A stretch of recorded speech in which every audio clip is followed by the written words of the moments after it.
성도 여러분, 한 주 동안 평안하셨죠?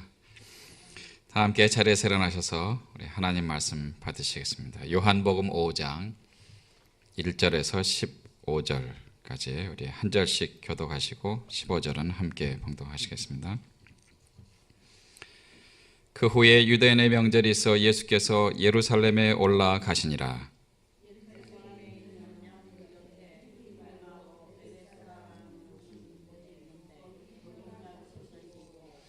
그 안에 많은 병자, 소경, 절뚝발이, 혈기 마른 자들이 누워 물의 동함을 기다리니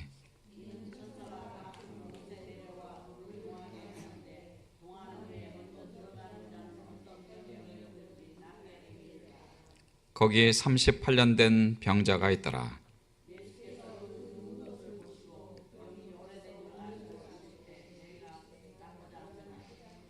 병자가 대답하되 주여, 물이 동할 때에 나를 못에 넣어줄 사람이 없어 내가 가는 동안에 다른 사람이 먼저 내려가나이다.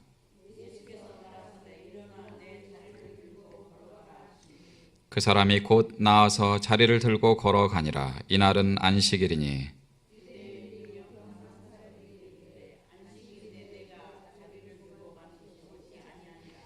대답하되 나를 낫게 한 그가 자리를 들고 걸어가라 하더라 한데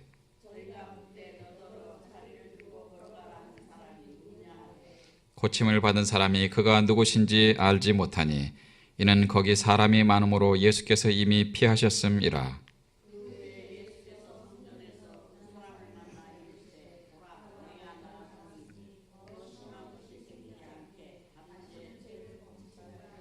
다 함께요. 그 사람이 유대인들에게 가서 자기를 고친 이는 예수라 하니라. 아멘. 앉으시기 바랍니다.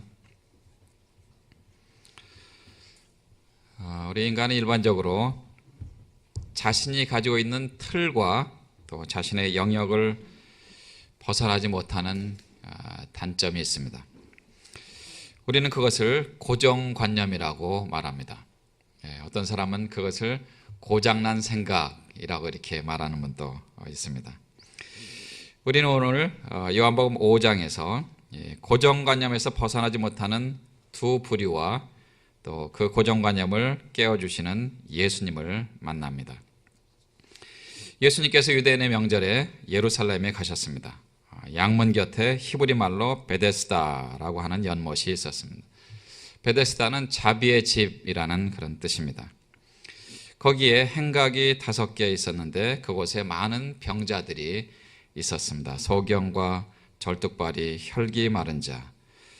그런데 거기에는 그 전설이 있었는데 천사가 내려와서 그 연못의 물을 움직이면 제일 먼저 그 연못에 들어간 사람이 어떤 병에 걸렸든지 낫는다 하는 그런 전설이 있었습니다.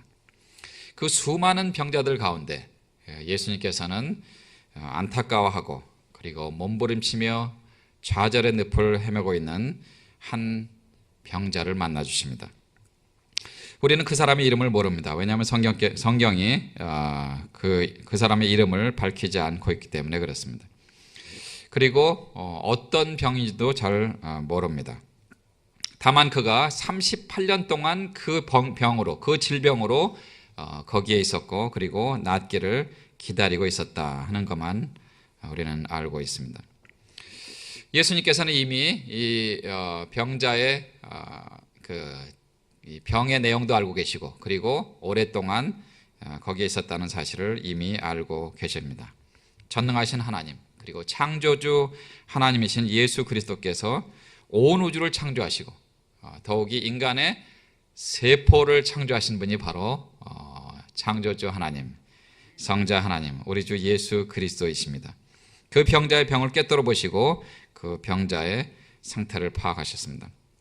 그리고 나서 4절 후반절에 보시면 6절 후반절에 보시면 내가 낫고자 하느냐라는 질문으로 그에게 접근하십니다. 여러분, 그 예수님께서 내가 낫고자 하느냐 하고 이 병자에게 접근하셨습니다. 근데 이 질문이 이상하지 않아요? 이 병자는 지금 38년 동안 거기에 있었고 그리고 하루라도 빨리 언제라도 지금이라도 당장 내가 이 병에서 노임을 받았으면 좋겠다, 나았으면 좋겠다라고 생각하는 그 사람에게 내가 낫고자 하느냐라고 질문하는 것은 사실 어떻게 보면 잘못된 질문이라고 생각할 수 있습니다. 배고픈 사람에게 당신 배고픕니까? 라고 질문하는 것은 사실 올바른 질문이 아니죠. 어떻게 질문해야 돼? 배고픈 사람에게 뭐 드시겠습니까? 이렇게 질문하는 것이 정상적인 질문이잖아요. 그렇죠? 예. 그런데 예수님께서는 그런 질문을 가지고 이 병자에게 접근함으로 말미암아 이 병자의 고정관념을 깨신 것입니다. 이 병자의 고정관념이 무엇입니까? 이 병자는 예수님께서 하나님의 아들이시고 그리고 온 우주를 창조하신 하나님이시기 때문에 어떤 질병도 치료해 준다라는 사실을 알아야 되는데 사실은 그것을 모르고 있었습니다. 그리고 천사가 내려와서 그 연못의 물을 움직여주고 그리고 내가 가면은 날 수 있겠다라는 그런 소망을 가지고 그런 기대를 가지고 거기에 있었던 것입니다. 그런데 예수님께서 내가 낫고자 하느냐라는 그런 질문을 했을 때 이 질문은 바로 병자가 자기 병을 깨달아야 된다 하는 것을 알려주신 것입니다. 즉 다시 말해서 그 병은 38년 동안 있었지만 내가 고치지 못했다라는 것을 깨닫게 해 주신 것이죠. 그리고 또 한 가지는 병자 자신이 그 병을 고칠 수 없다는 그런 무력함을 지적하는 말입니다. 네가 38년 동안 여기에 있었지만 그리고 기대를 하고 그리고 주변의 많은 사람들에게 그렇게 요구를 했지만 그러나 오랫동안 고생하면서 절대로 스스로는 고칠 수 없었다라는 것을 말하는 것이죠. 그러니까 다시 말해서 병자의 고정관념은 뭡니까? 하나님께로 나와야 되는데 예수 그리스도께로 와야 되는데 천사를 기다린 그리고 나를 못에 넣어줄 사람이 없다라고 이야기를 합니다. 아마도 모르긴 몰라도 이 병자는 자신이 무력함을 깨달았을 뿐만 아니라 또 주변 사람들을 원망했을 것입니다. 여기 보시면 나를 못에 넣어줄 사람이 없다라는 그 표현에서 이 병자가 38년 동안 내가 여기 있었지만 내 가족이나 친구나 친지나 또 나를 도와주려고 하는 사람이 아무도 없었고 다른 사람이 먼저 갔기 때문에 나는 아직도 이 모양 이 꼴로 여기에 남아 있습니다 하는 것이 병자의 고정관념입니다. 그렇기 때문에 주변에 많은 사람들을 더 원망했을지도 모릅니다. 병자는 바로 이 틀에서 벗어나야만 합니다. 우리가 미국에 살면서 이제 영어를 사용하지 않습니까? 그런데 영어 중에서 영어를 사용하면서 많이 쓰는 단어 중에 하나가 Yes, I can, No, I can't.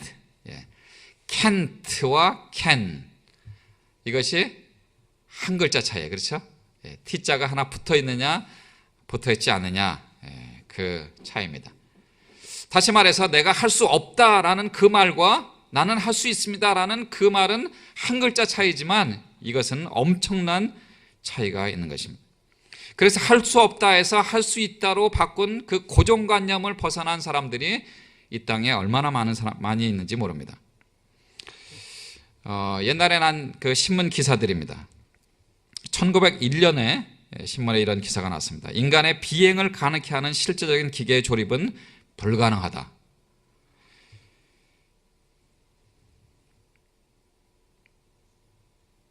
(1926년도에) 달에 가겠다는 생각은 근본적으로 불가능하다. 즉 다시 말해서 지구 바깥에 있는 행성을 여행하는 것은 이것은 인간의 힘으로는 절대로 할 수가 없다. 그렇게 기사가 난 것입니다. 여러분 생각해 보세요. 1880년대 사람인 타마스 에디슨이 1200개 이상의 발명품을 발견했습니다. 물론 하나님께서 이미 다 창조하신 그 안에서 발견한 거죠, 사실. 근데 우리는 이제 그것을 발명이라고 이야기를 합니다. 전구따마도 에디슨이 발명을 했고요. 또 귀가 조금 어두운 그런 사고로 인해서 그랬을 때 그는 또 축음기를 발명을 했죠. 전기에 보면 나는 사람들이 불가능하다고 생각하는 그것을 나는 계속해서 시도하고 그래서 어떤 것은 10,000번 이상 시도를 했는데 여전히 나는 실패하고 있었다. 그러나 조금만 더 하면 그것을 성공할 수 있으리라고 생각한다. 에디슨은 그렇게 기록을 하고 있습니다. 조금만 더 하면 포기하지 않고. 여러분 생각해 보세요. 사람들이 보통 10번, 20번 혹은 50번, 100번 정도 시도를 해봤으면 이거는 안 되는 거다. 이거는 절대로 인간의 힘으로는, 아니 이것은 나로서는 절대로 할 수 없는 것이다 라고 생각하는 것이 보통 사람들의 생각입니다. 그러나 에디슨은 틀렸어요. 10,000번이나 시도했어요. 10,000번이나 실패했습니다. 그런데도 계속해서 시도하고 그래서 1200개 이상의 발명품을 발명했습니다. 15세기에 이탈리아 사람 중에 그 레오나르도 다빈치, 예술가고 과학자죠. 인간이 날 수가 없을까 하는 그런 생각. 사람이 공중에 뜰 수 있을까라는 그런 생각을 가지고 만든 비행기가 있는데 오늘날의 그 헬리콥터 같은 그런 비행기라고 그래요. 그래서 뭐 잠깐 날았다가 이제 내려앉았지만 아무튼 그런 그래서 인류의 그 최초의 비행 물체다 이렇게 이야기를 하는데, 그다음에 여러분 잘 아시는 대로 라이트 형제가 새가 나는 것을 보고 비행기를 만들기 시작해서 오늘날 우리는 공중에 안전하게 그래서 지구 여기에서 지구 반대편까지 한 18시간 정도면 지구 끝까지 어디나 지금은 여행할 수 있는 그런 시대에 우리가 살고 있습니다. 운동 경기의 역사도 마찬가지입니다. 사람이 어떤 그 기록을 깬다는 그것, 사람들이 그 기록을 깰 수 있을까라는 그런 어떤 고정관념에서 있는 사람들은 그 기록을 절대로 깰 수가 없습니다.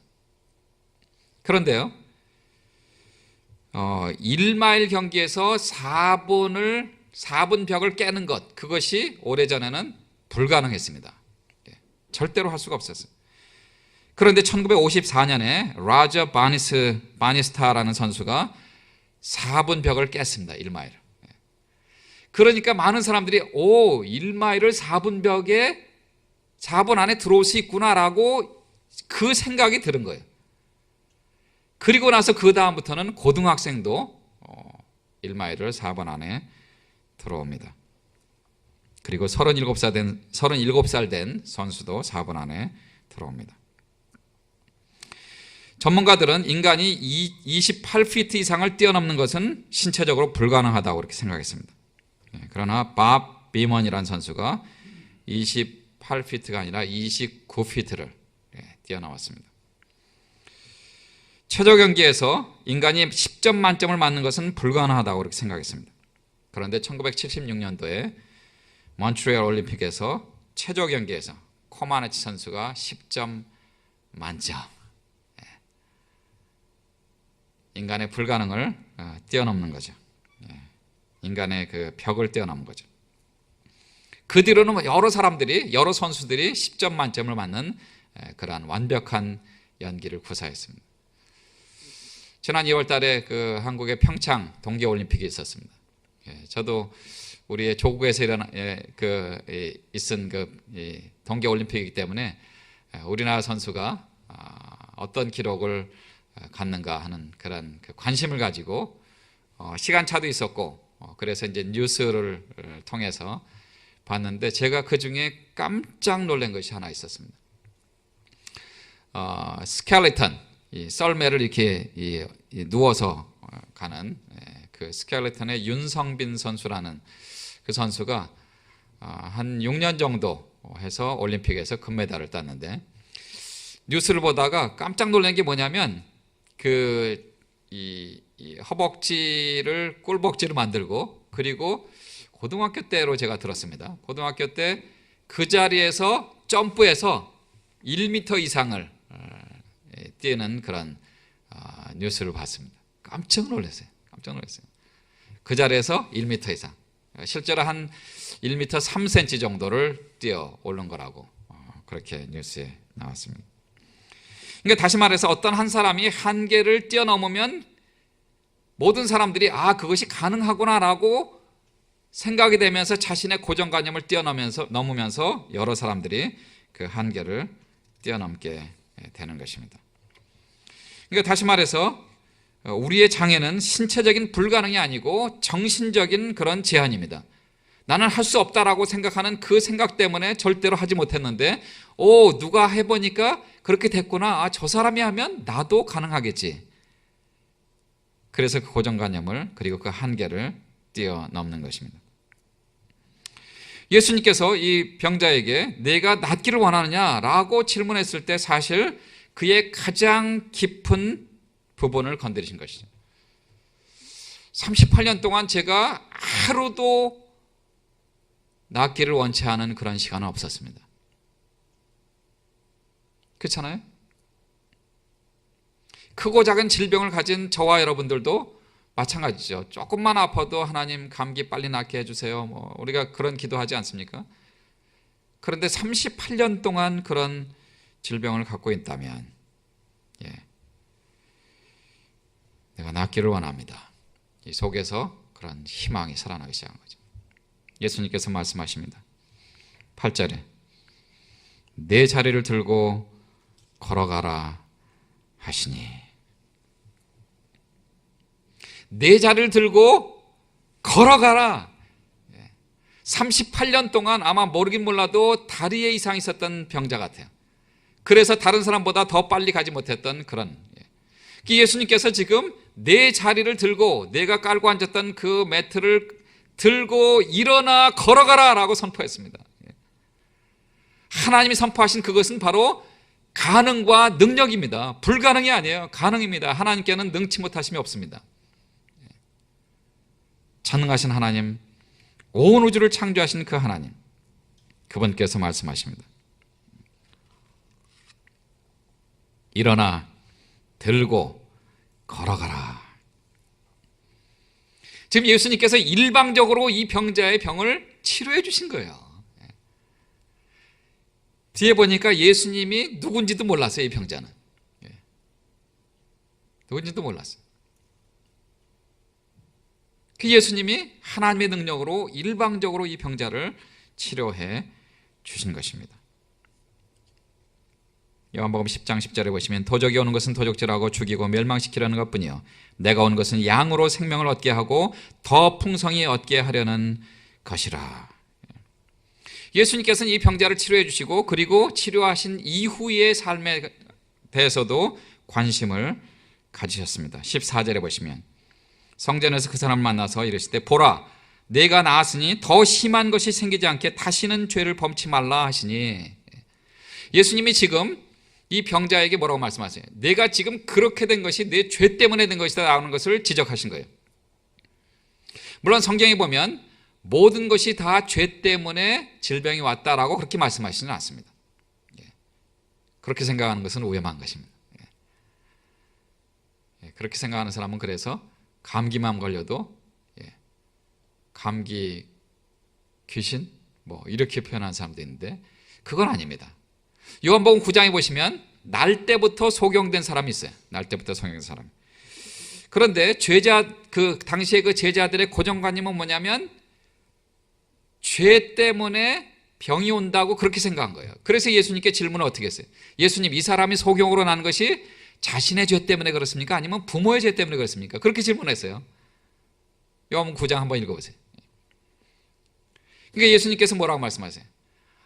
이 사람의 경우는 자신의 죄 때문이 아니라 그리고 부모의 죄 때문이 아니라 하나님께 영광을 드러내기 위해서 날 때부터 그렇게 소경으로 난 것이다. 그렇게 말씀하셨습니다. 다시 말해서 어떤 경우는 죄 때문에 질병이 올 수도 있고 어떤 경우는 죄 때문에 온 것이 아니다라는 것을 말씀을 하신 것이죠. 마가복음 2장에 보면 마가복음 2장에 보시면 그 중풍병자를 고치신 내용이 나옵니다. 거기도 보시면 죄를 먼저 사하세요. 내가 이 사람의 죄를 먼저 사하노라라고 말씀하십니다. 그러니까 유대인들이 또 죄는 하나님만 용서하시는 분인데 어떻게 육신을 입으신 저분이 죄를 용서하실까? 그 마음을 아시고 예수님께서 또 설명을 하시죠. 일어나 걸어가라 하는 거하고 죄사함하고 어떤 게 더 쉬우냐? 예수님께서는 하나님이시라는 그런 놀라운 사실을 사람들에게 알려주시고 죄사함을 하시고 그리고 병도 고쳐주십니다. 다시 말해서 육체적인 회복뿐만 아니라 죄를 용서함을 받아야 된다는 사실을 주님께서는 말씀을 해 주신 것이죠. 그 다음에 유대인의 고정관념은 무엇입니까? 유대인 10절에 보시면 유대인들이 병 나은 사람에게 이르되 안식일인데 네가 자리를 들고 가는 것이 옳지 아니하다. 지금 유대인들은 안식일에는 어떤 것도 하면 안 된다라는 그런 고정관념이 있었습니다. 사실 38년 된 병자가 치유함을 받았다. 이거는 기적이잖아요. 그렇죠? 인간들이 볼 때는. 그래서 함께 축하해주고 기뻐해주고 해야 되는데 유대인은 지금 율법을 먼저 생각하는 거예요. 율법을 먼저 생각하는. 그리고 안식일에 어떤 일도 하면 안 된다라고 이야기를 한 거죠. 사실 사도 요한이 성령의 감동으로 기록한 이 요한복음은 3절에 보시면 소경과 절뚝발이 혈기 마른 자 이런 이야기를 하는 것은 유대인의 영적인 상태도 동시에 말씀하고 있는 것입니다. 소경은 하나님의 진리를 바로 보지 못하는 눈뜬 소경을 말하는 것입니다. 절름발이는 하나님 앞에서 바로 행하지 못하는 유대인들의 영적인 절름발의 상태를 말합니다. 혈기 마른 자는 하나님의 선민이라고 말을 하면서 이들이 무력한 그런 모습을 말하는 것입니다. 여러분 소경과 벙어리가 싸우면 누가 이기는지 아시죠? 소경이 이깁니다. 왜 그런지 아시죠? 눈에 뵈는 게 없거든요. 경찰하고 소방관이 싸우면요, 소방관이 이깁니다. 물불을 안 가리니까요. 할아버지하고 소방관이 싸우면요, 할아버지가 이기시죠. 왜 그런지 아시죠? 막 가는 인생이기 때문에. 사실 유대인들은 병자의 치유함에 포커스를 두는 것이 아니라 그리고 하나님의 그 능력 그것을 보는 것이 아니라 그들은 율법을 생각을 하고 있습니다. 안식일에 유대인의 유전을 기록한 책 중에 메시나라고 하는 책이 있습니다. 거기에 이제 안식일에 대한 이야기 나오는데 안식일에 금하는 것들이 있습니다. 특별히 안식일에는 무엇을 하면 안 된다라는 것이 적어도 39가지 이상 있습니다. 그리고 십계명의 제4계 제7일은 안식일이니 아무 일도 하지 말라라는 것이 기록되어 있는데 그것을 또 문자적으로 해석을 한 거죠. 다시 말해서 안식일에는 노동을 하면 안 되는 거예요. 그러니까 안식일에는 일을 해도 안 되고 한 지역에서 다른 지역으로 물건을 옮겨도 안 되는 겁니다. 책상을 옮겨도 그건 일하는 것이 되는 거예요. 그게 바로 미시나 책에 기록된 율법입니다. 안식일에 대한. 그런데 또 놀라운 사실은 살아있는 사람을 행상에 옮기는 건 괜찮아요. 또 사람을 옮기는 것도 땀 흘리고 일하는 건데도 그건 또 괜찮은 거예요. 그러니까 이 유대인들은 침상을 놓고 침상을 들고 걸어갈 수 있었다라는 그러한 기쁨에 동참하기보다는 그런 율법적인 것을 더 생각하게 되는 것이죠. 사실 예수님께서 안식일에 병을 고쳐주신 그런 사례가 굉장히 많습니다. 마가복음 3장에 보시면 1절부터 5절까지 회당에 한편 손 마른 사람을 고쳐주십니다. 누가복음 13장 10절에서 17절까지도 보시면 18년 동안 귀신 들려서 앓았고 그리고 꼬부라져서 조금 더 허리를 펴지 못하는 그런 여자를 안수해서 고쳐주신 내용도 나옵니다. 그 다음에 누가복음 14장 1절에서 6절까지 보시면 고창병도 고쳐주신 내용이 나옵니다. 이 고창병은 몸에 물이 고여서 이렇게 몸이 붓고 살이 썩는 그런 불치병이죠. 다시 말해서 예수님께서는 안식일에도 병자를 고쳐주시면서 안식일의 주인이 바로 예수님이시다라는 것을 말씀해 주시는 것입니다. 마가복음 2장 27절에 그래서 예수님께서는 안식일은 사람을 위해 있는 것이지 사람이 안식일을 위해서 있는 것이 아니다라고 말씀하십니다. 그리고 안식일의 본 의미, 안식일의 본래 의미는 천국에서의 완전한 그 안식을 예표하는 것입니다. 그러니까 안식일에 무엇을 해야 된다, 하지 말아야 된다, 이런 율법이 본래의 의미가 아니고 천국에서의 안식을 미리 보여주신, 그것이 바로 안식일의 본래의 의미입니다. 그래서 안식일에는 축복과 기쁨의 날입니다. 그런데 율법화된 이후에 유대인들은 이것을 하면 안 된다라고 생각하는 거죠. 그래서 하나님께서는 선지자들을 통해서도 유대인들이 이것을 형식적으로 지킨 것 혹은 율법적으로 지킨 것에 대해서 책망을 하는 내용이 나옵니다. 이사야서 1장 10절에서 17절까지 보시면 유대인들이 너무 형식적으로만 그 안식일을 지키는 그것을 책망했고요. 그 다음에 예레미야 17장 21절 22절에서도 예레미야 선지자를 통해서 유대인들이 여전히 형식적으로만 이 안식일을 지킨 그것을 책망하는 내용이 나옵니다. 그 다음에 아모스서 8장 3절과 4절에도 보시면 유대인들이 그때는 그 시절에는 이 안식일을 지키긴 지켜야 되는데 너무 귀찮은 거예요. 불편한 거예요. 그래서 빨리 지나갔으면 좋겠다, 이렇게 유대인들이 생각하는 것을 책망하는 그런 내용들이 나옵니다. 마가복음 3장 4절에서 저희에게 이르시되 안식일에 선을 행하는 것과 악을 행하는 것, 생명을 구하는 것과 죽이는 것, 어느 것이 옳으냐 하시니 저희가 잠잠하거늘. 안식일에 사람이 죽어가는데 그렇다고 가만히 뒷짐지고 있느냐? 어떤 것이 더 옳으냐라고 유대인들에게 질문하니까 아무 소리도 못하는 것이죠. 다시 말해서 율법보다 더 중요한 것이 하나님의 은혜다라는 것을 말하는 것이죠. 본질적인 것과 비본질적인 것, 그것을 구분해야 된다는 것을 말하는 것이죠. 사실 우리가 예를 들어서 오늘 우리가 주의 만찬에 참여하는데요, 목사님 이걸 꼭 여기다 놓으셔야 됩니까? 이거는 이쪽에다 놓아야 되는 거 아니에요? 그렇게 혹시 생각하신 분이 있다면 본질적인 것과 비본질적인 것을 구분하지 못하는 그런 질문이 되는 겁니다. 그렇죠? 여기다 놓고 우리가 주의 만찬에 참여해도 좋고, 또 혹은 그것이 이 위에 올라와도 되고, 그렇죠? 이쪽에 있어도 되고, 중요한 것은 주님께서 우리를 위해서 죽으시고 그것을 기념하고 또 다시 주님께서 오시는 그날까지 계속해서 우리가 주의 만찬에 참여하는 것, 그런 본질적인 것이 더 중요한 것이죠. 이 고정관념을 깨는 것이 얼마나 중요한지 모릅니다. 여러분 잘 아시는 대로 1987년도 115명의 생명을 앗아간 칼기 폭파 사건, 여러분 기억하실 것입니다. 김현희 잡혔잖아요. 그 자살하려고 그랬는데 다행히 이제 그 생명을 살렸습니다. 분명히 한국 사람이고 그 북한의 지령을 받고 그런 일을 했다라는 것을 아는데 일본 말만 하고 자기는 일본 사람이라고 그렇게 얘기를 하는 거예요.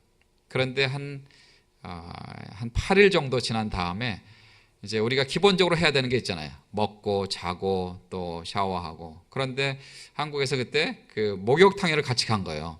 그래서 한 경찰이 아이디어를 냈어요. 살에 대지 않을 정도로 조금 뜨거운 물을 뒤에서 확 끼얹었어요. 그랬더니 아 뜨거, 한국말로. 아 뜨거, 그래서 들통이 났습니다. 일본 사람이 아니라 한국 사람이는. 결국은 그래서 자수하고 북한의 지령을 받고 그렇게 했다는 이야기를 하죠.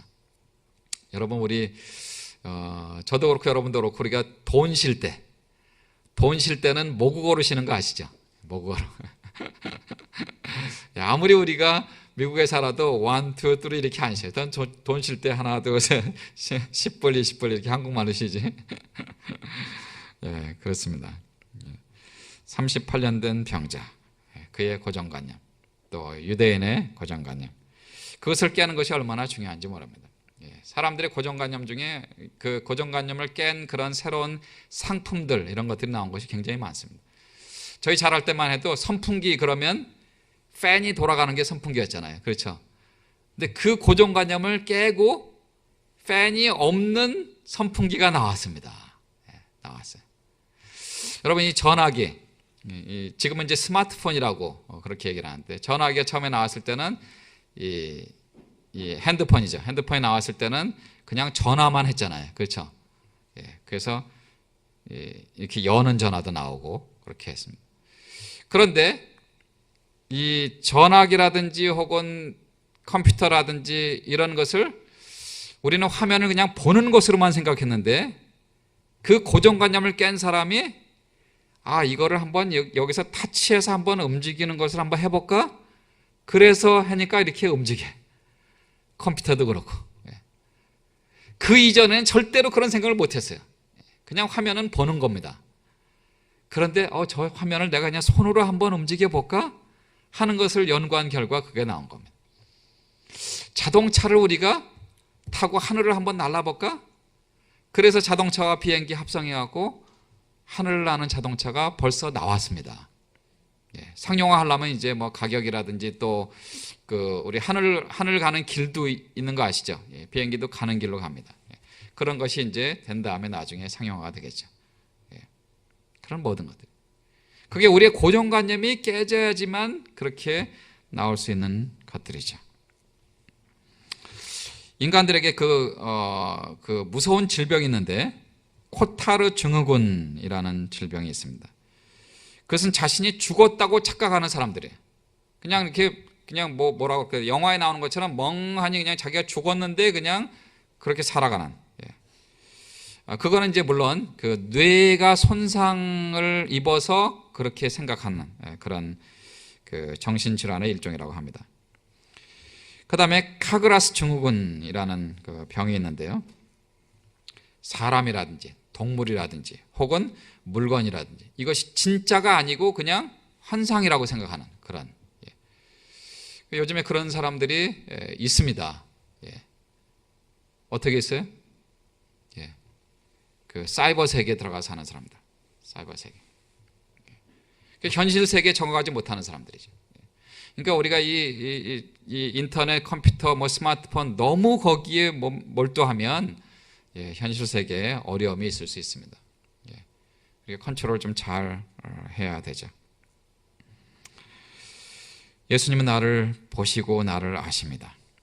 나의 기쁨과 나의 슬픔, 나의 아픔과 질병, 고난, 실망, 좌절, 그 모든 것들을 아십니다. 그래서 시편 기자는 시편 139편에서 다음과 같이 고백합니다. 여호와여, 주께서 나를 감찰하시고 아셨나이다. 주께서 나의 앉고 일어섬을 아시며 멀리서도 나의 생각을 아시며 통촉하시오며 나의 길과 눕는 것을 감찰하시며 나의 모든 행위를 익히 아시오니 여호와여, 내 혀의 말을 알지 못하시는 것이 하나도 없으시니이다. 전능하신 하나님, 그 하나님께서 나의 고난과 고통과 기쁨과 슬픔과 좌절과 실망, 나의 질병, 내 생각, 그 모든 것을 다 아십니다.